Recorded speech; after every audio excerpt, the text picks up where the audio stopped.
వసంత పంచమి భారతీయ సాంప్రదాయంలో అత్యంత పవిత్రమైన పండుగ. ఇది మాఘమాసంలోని శుక్లపక్ష పంచమి రోజున వస్తుంది. ఈ రోజు ప్రధానంగా జ్ఞానదేవత అయిన సరస్వతీదేవిని ఆరాధిస్తారు. వసంత ఋతు ఆరంభాన్ని సూచించే ఈ పండుగ ప్రకృతి పునర్జన్మ, విద్య, కళలు, సంగీతం, వాక్కు, జ్ఞానం మొదలైన వాటికి ప్రతీకగా భావించబడుతుంది. పసుపు రంగు ఈ రోజు ప్రత్యేకత. ఇది సూర్యకాంతి, శక్తి, జ్ఞానం, శుభత్వానికి సంకేతం. అందుకే ఈ రోజున పసుపు వస్త్రాలు ధరించడం, పసుపు రంగు పుష్పాలతో దేవిని అలంకరించడం ఆనవాయితీ. సరస్వతీదేవి అవతార కథ. పురాణాల ప్రకారం సృష్టి ప్రారంభంలో బ్రహ్మదేవుడు లోకాలను సృష్టించినప్పటికీ వాటిలో స్పష్టత, శబ్దం, జ్ఞానం, కలల లోపం ఉండేది. సృష్టి నిశ్శబ్దంగా, అర్ధరహితంగా అనిపించేది. అప్పుడు బ్రహ్మదేవుడు తీవ్రమైన తపస్సు చేశాడు. ఆ తపస్సు ఫలితంగా మాఘ శుక్ల పంచమి రోజున ఆయన ముఖం నుండి ఒక దివ్యకాంతి వెలిసింది. ఆ కాంతి నుండి సరస్వతీదేవి అవతరించింది.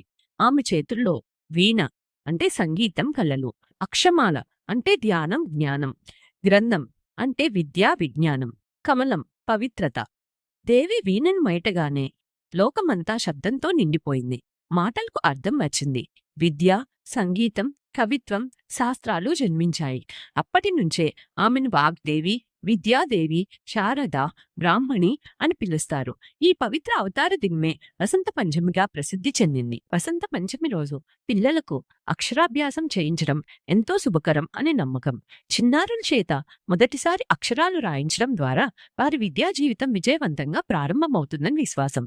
ఓం ఐం సరస్వత్యే నమః అనే మంత్రంతో అక్షరాభ్యాసం చేయిస్తారు. ఈ రోజున చదువు ప్రారంభించిన పిల్లలు జ్ఞానవంతులు అవుతారని పెద్దల నమ్మకం. సంగీతకారులు, నృత్యకారులు, కవులు, రచయితలు ఈ రోజున తమ వాయిద్యాలను, పుస్తకాలను సరస్వతీదేవి ముందు ఉంచి పూజిస్తారు.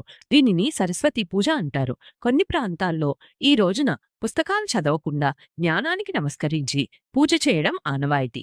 ఈ రోజున విద్య ప్రారంభిస్తే జీవితాంతం జ్ఞానలోపం ఉండదని నమ్మకం. కళలు అభ్యసించే వారికి సృజనాత్మక శక్తి పెరుగుతుంది. వసంత పంచమి కేవలం పండగ మాత్రమే కాదు, ఇది అజ్ఞానం నుండి జ్ఞానానికి ప్రయాణం, అంధకారం నుండి వెలుగుకు మార్గం, నిర్జీవత నుండి చైతన్యానికి సంకేతం. సరస్వతీదేవి మన జీవితంలో జ్ఞాన వెలుగు నింపాలని ఈ పండుగ మనకు గుర్తు చేస్తుంది. వసంత పంచమి రోజున సరస్వతీదేవిని భక్తితో ఆరాధించడం ద్వారా విద్య, విజ్ఞానం, కళలు, సద్బుద్ధి లభిస్తాయని శాస్త్రాలు చెబుతున్నాయి. వసంత ఋతువులాగా మన జీవితాల్లో కూడా నూతన ఆశలు, సంతోషం, జ్ఞానం వికసించాలని ఈ పండుగ సందేశం.